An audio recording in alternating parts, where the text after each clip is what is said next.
देश में पर्यटन को बढ़ावा देने के मकसद से विश्व प्रसिद्ध ऐतिहासिक धरोहर ताजमहल से स्वच्छ भारत अभियान की शुरुआत की गई है। इस अभियान के अंतर्गत पर्यटक स्थलों की साफ सफाई पर विशेष ध्यान दिया जाएगा।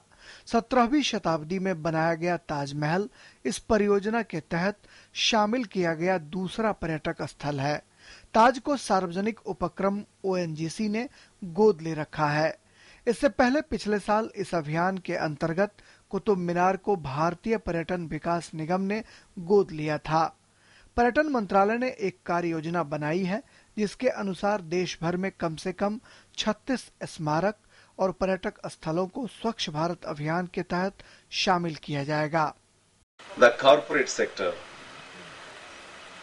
can play a great role in the process by adopting identified monuments and ensuring hygienic and clean environment surrounding them as part of their corporate social responsibility activities. Such noble initiatives of preserving our invaluable heritage are replicated across the country. Corporate के सामाजिक दायित्व योजना के तहत ताजमहल की सफाई और पर्यावरण अनुकूलता के लिए ओएनजीसी जिम्मेदार होगी।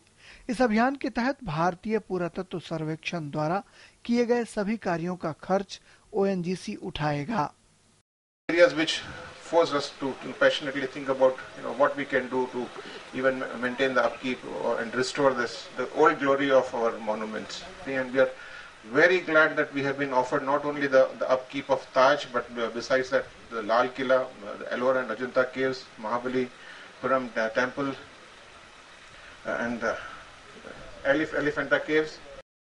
12वीं पंचवर्षीय योजना के अंतर्गत देश में पर्यटकों की आमद में 12% की वृद्धि लक्ष्य को प्राप्त करने के लिए स्वच्छ भारत अभियान की सफलता बेहद जरूरी है।